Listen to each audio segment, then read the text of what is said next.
Hello, this is meteorologist Brad Warner with just a quick little update with this storm system that's running through the Dakotas and Minnesota Monday night on through Tuesday. So as I sit here and record this video, 11 o'clock Central Time, we'll really begin to see that snow take over across central parts of North Dakota, moving into now kind of northeastern parts of North Dakota as well.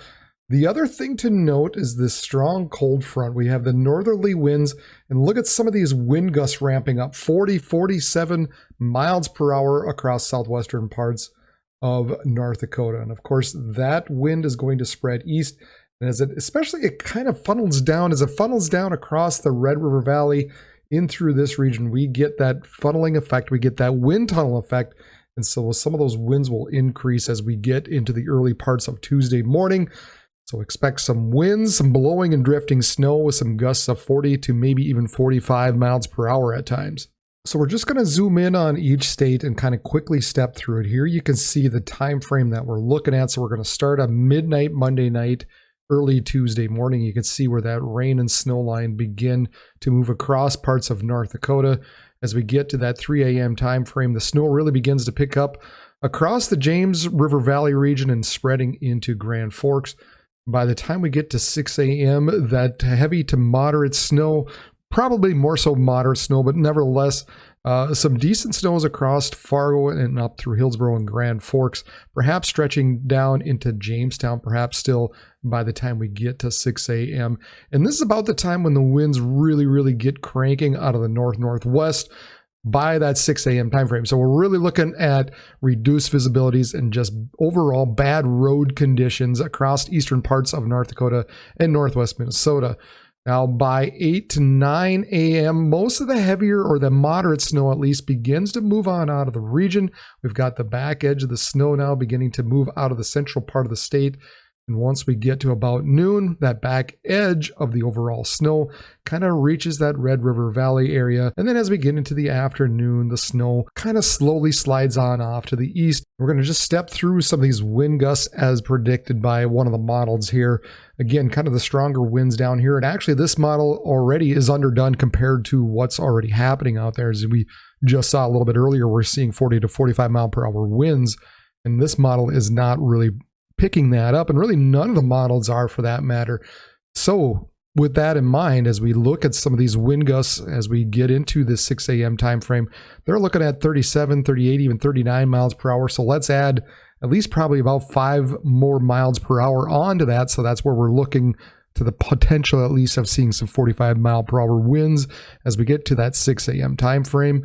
And then even as we get to noon, the winds crank up even more as we get into the afternoon hours. So as that snow ends, the winds actually increase in intensity. So even though we're going to be losing the winds, we're probably still going to be seeing that at the very least the blowing snow and the drifting snow and some reduced visibilities as well.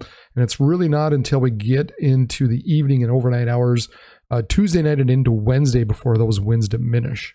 Now, as for Minnesota, again, we're starting to see that snow begin to move just into the northwestern part of the state by midnight. Once we get to 3 a.m., some of that heavier snow begins to move into the region just a little bit more, moving up into the Warroad and Roseau area by this point. And once we get even more so by 6 a.m., that moderate snow really begins to envelop a good portion of the northwestern part of the state. Now, that will continue just a little bit longer, and some of that begins to spread into the International Falls area and into Fort Frances, as you can see there, by 9 a.m. Now, it's not really until we get to noon before some of that moderate snow begins to kind of slide on out. We're left with just a little bit yet here, perhaps, at that noon time frame. But then as we get into a little bit later in the afternoon, 3 p.m., that moderate area for sure will be out of the region, where we're left with just some light snow. It's probably not going to be until after 6 p.m. really, until it's entirely out of the northern Minnesota area. Now, as we slide this just a little bit south to take a look at some of these areas that are going to be getting snow later in the day. This is 4, 5, and 6 p.m.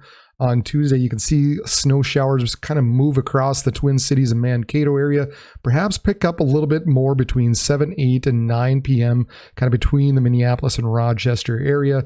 And that area kind of continues to slide to the southeast as we head to 11 p.m. at midnight.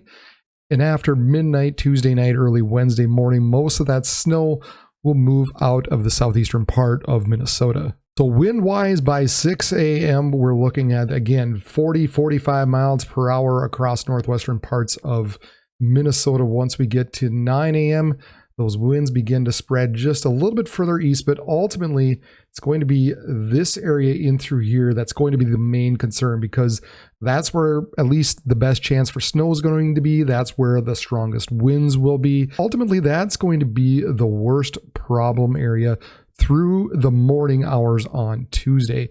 As you notice, as you get a little bit further east, the winds diminish. So even though some of these areas up and through here could possibly pick up a fair amount of snow, they might not see quite as much blowing snow as a little bit further to their west.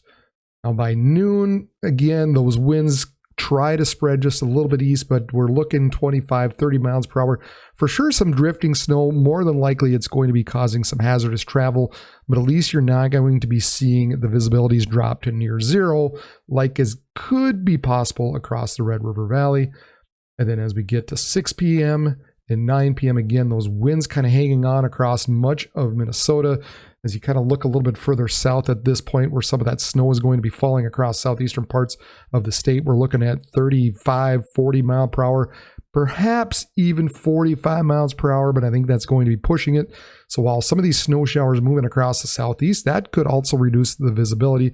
So while you're not really going to pick up a whole lot of snow, there might be little periods where the visibility could drop quickly and then improve as these snow showers move through along with the gusty winds. Now by midnight, Tuesday night, Wednesday morning, conditions begin to improve across the northwest. 3 a.m. a little bit better. And then by 6 a.m., most of the area across Minnesota, the winds generally overall begin to really improve. All right, and finally, South Dakota, they're not going to get a whole lot with the exception of in the higher elevations of the Black Hills, where you could see anywhere from 3 to 6 inches in some areas across the Black Hills region. But really, other than that, most of the heavier snow is going to be across North Dakota, northwest Minnesota. This is noon time frame on Tuesday. And then once we get to 3 p.m., kind of moves into that Sioux Falls region. By 6 p.m., Sioux City, Yankton. And by 9 p.m., the snow is out of the area.